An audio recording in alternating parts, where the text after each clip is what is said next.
and too sharp for your own sharpness, the one who sinned against the gods by giving honor to creatures of the day, you thief of fire. The Father orders you to tell of the marriage in which you boast, by which he will fall from power, and also none of this must be said in riddles. Tell all of it straight out, and do not put on me. Prometheus, a double journey back.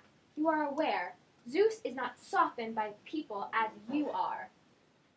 Simply, I am an enemy to all the gods. I help them, and they persecute me causelessly. You speak like a madman, brain sick, seriously. Yes, sick if it is a sickness to detest one's foes. You would not be tolerable if you were fortunate. Alas. That is a word Zeus does not understand. Yet time, as time grows old, instructs in everything.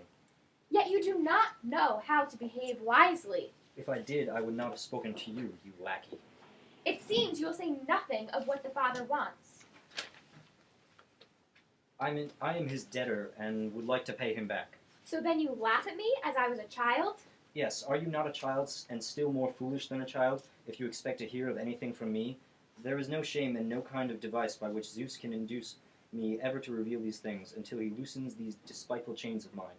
And so let all his burning flame be hurled at me, and with the white-winged snow and subterranean thunders let him confound and mingle everything.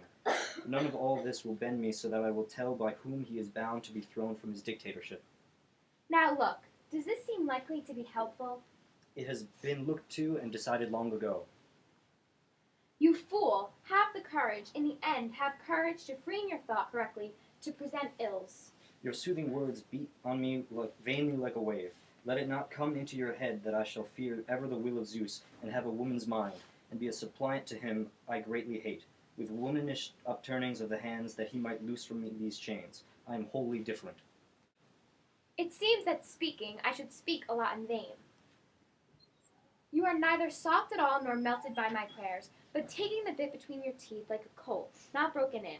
You try and fight against the rain, yet all this overkeenness comes from a weak design. Stubbornness in a mind whose thoughts have gone astray has in its simple self less strength than anything. And now, if you are not persuaded by my words, consider what a storm and hurricane of ill will fall upon your past escape. For, first of all, with thunder and lightning, Flash the Father will tear up this rocky gully, will hide your body beneath, and arms of stone will fold you round about. And so you will pass through a lengthy stretch of time, and then come back again into the light. And now Zeus's winged hound, the blood-red eagle, greedily will tear into great rags the flesh of your body, coming, although not asked, to dinner every day, and he will feast upon and gnaw your liver black. And do not look for any end to pain like these, until a god appears to take upon himself your load of suffering, and is willing to go down to Raylis, Hades, and the gloomy depths of hell. And now make up your mind. Be sure these words of mine are no pretended boasting, but too clearly true. The mouth of Zeus does not know how to tell a lie. No, he will bring his every word to act. Now you look closely at yourself, reflect, and do not think self-will can ever be a better thing than good advice. To us it seems that Hermes' speech is to the point.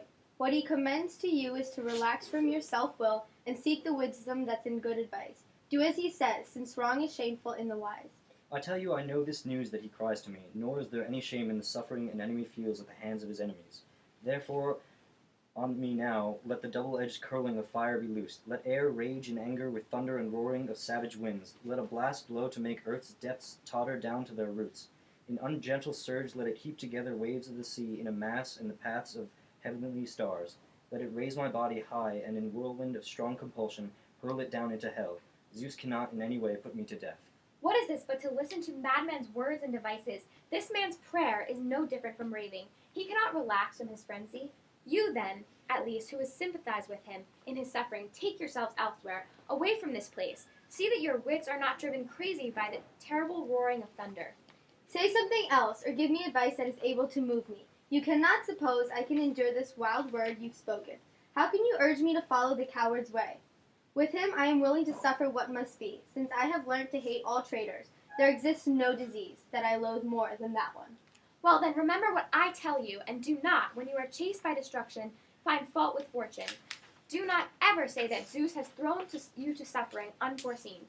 It is not so. You brought it all on yourselves. For with clear knowledge, neither suddenly nor by deception, you will be folded up by your folly in an infinite net of destruction. Now it is a fact and no longer in words that the earth is convulsed.